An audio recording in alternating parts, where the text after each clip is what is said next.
आप सबका फिर से स्वागत है। नमस्कार। आज हम एक बहुत ही अहम वैश्विक संस्था पर बात करने वाले हैं, फाइनेंशियल एक्शन टास्क फोर्स, मतलब FATF।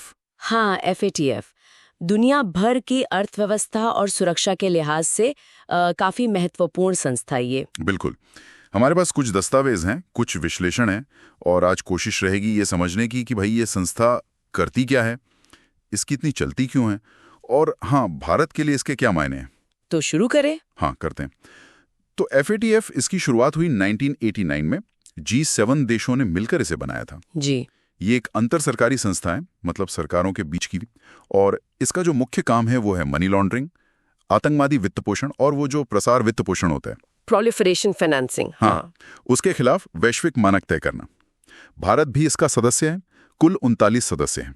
लेकिन ये सिर्फ मतलब नियम बनाने वाली कमेटी तो नहीं है, है ना? नहीं, बिल्कुल नहीं। नियम बनाना तो हिस्सा है, इसकी असली ताकत है उन नियमों को लागू करवाने में। और इसके लिए इनके पास है वो 40 सिफारिशें, रिकमेंडेशंस। हाँ, और ये काफी फैली हुई हैं। मतलब सदस्य देशों से उम्मीद की जाती है कि वो इन्हें अपने देश के कानूनों का हिस्सा बनाएं। और इनमें क्या क्या आता है? जैसे हमारे सूत्र बता रहे हैं, मनी लॉन्ड्रिंग को अपराध बनाना, फिर वो कस्टमर ड्यू डिलिजेंस यानी CDD, हाँ, ग्राहक को ठीक से जानना, और वो बेनिफिशियल ओनरशिप, मतलब असली मालिक कौन है पैसे का। बिल्कुल, ये सब पारदर्शिता लाने के लिए है कि पैसा असल में किसका है, कौन लेन देन कर रहा है, कोई मुखौटा कंपनी तो नहीं है। और उतना ही जरूरी है वो STRs का ढांचा। STRs मतलब सस्पिशियस ट्रांजैक्शन रिपोर्ट्स। जी, संदिग्ध लेन देन रिपोर्ट। ये बैंक्स और दूसरे वित्तीय संस्थानों के लिए एक तरह का, आप कह सकते हैं, अलर्ट सिस्टम है। अगर उन्हें कोई लेन देन गड़बड़ लगता है, संदिग्ध लगता है, हाँ, तो उन्हें फॉरेन भाग में, जैसे FIUIND है, फाइनेंशियल इंटेलिजेंस यूनिट इंडिया, उसे खबर करनी होती है। अच्छा, पर ये सब काम कैसे करता है? मेरा मतलब है FATF कैसे पक्का करता है कि देश ये सब कर भी रहे हैं या नहीं, सिर्फ रिपोर्ट मांग लेते हैं? नहीं, यही तो FATF का सबसे दिलचस्प पहलू आता है। वो है इसका पीयर रिव्यू सिस्टम, आपसी मूल्यांकन। पीयर रिव्यू मतलब सदस्य देश एक दूसरे की जांच करते हैं। बिल्कुल, और ये कोई हल्की फुल्की जांच नहीं होती, काफी गहराई में जाते हैं, देखते हैं कि कानून क्या है और वो असल में लागू हो भी रहे हैं या नहीं। और अगर कोई देश मानकों पर खरा न उतरे तो फिर उसे निगरानी में रखा जाता है, जिससे हम आमतौर पर ग्रे लिस्ट कहते हैं। हाँ, सुना है इसके बारे में। इसका असर बहुत होता है, देश की साख पर, विदेशी निवेश पर, यहाँ तक कि बैंकिंग रिश्तों पर भी असर पड़ता है। और अगर मामला बहुत गंभीर हो तो ब्लैक लिस्ट भी हो सकता है। ये जो आपस का दबाव है ना, पीयर प्रेशर, ये बहुत काम करता है। समझ गया। तो ये दबाव ही असली चाबी है। अब भारत की बात करते हैं।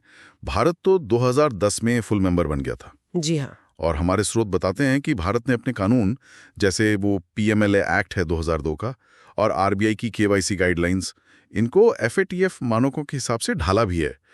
लेकिन हाल की जो समीक्षाएं हुई हैं, उनमें भारत से कुछ और उम्मीदें भी रखी गई हैं। हाँ, देखिए, ये एक चलती रहने वाली प्रक्रिया है। मानक भी बदलते रहते हैं, खतरे भी। तो हाल की समीक्षाओं में कुछ खास चीजों पर जोर दिया गया है। एक तो है NPOs, मतलब नॉन प्रॉफिट ऑर्गेनाइजेशंस, गैर लाभकारी संगठन। हाँ, उनकी निगरानी को और मजबूत करना, क्योंकि कई बार इनका गलत इस्तेमाल हो सकता है, आतंकी वित्त पोषण के लिए। और दूसरा, जो अलग अलग जांच और खुफिया एजेंसियां हैं देश में, उनके बीच तालमेल और सूचना का लेन देन वो और बेहतर हो, स्मूथ हो। अच्छा, और एक तीसरा पॉइंट भी था शायद, वर्चुअल एसेट से जुड़ा हुआ। हाँ, वो बहुत अहम है। वर्चुअल एसेट सर्विस प्रोवाइडर्स यानी VASPs, जैसे क्रिप्टो करेंसी एक्सचेंज वगैरह। ये तो नई चुनौती है ना? निश्चित रूप से, क्योंकि डिजिटल पैसा सीमाओं के पार बड़ी तेजी से घूमता है, उसे ट्रैक करना मुश्किल हो सकता है। सही। तो FATF चाहता है कि इन VASPs पर भी वैसे ही AML-CFT नियम लागू हों जैसे बैंकों पर होते हैं।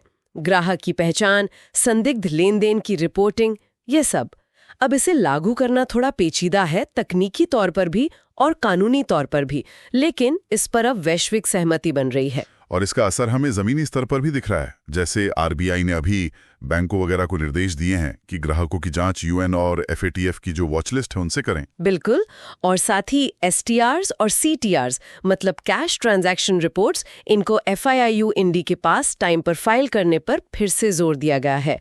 और सिर्फ नियम या रिपोर्टिंग नहीं, बैंकों से ये भी कहा गया है कि वो असरदार AML CFT सॉफ्टवेयर इस्तेमाल करें ताकि पैटर्न पकड़े जा सकें, ये नहीं कि बस खाना पूर्ति हो रही है।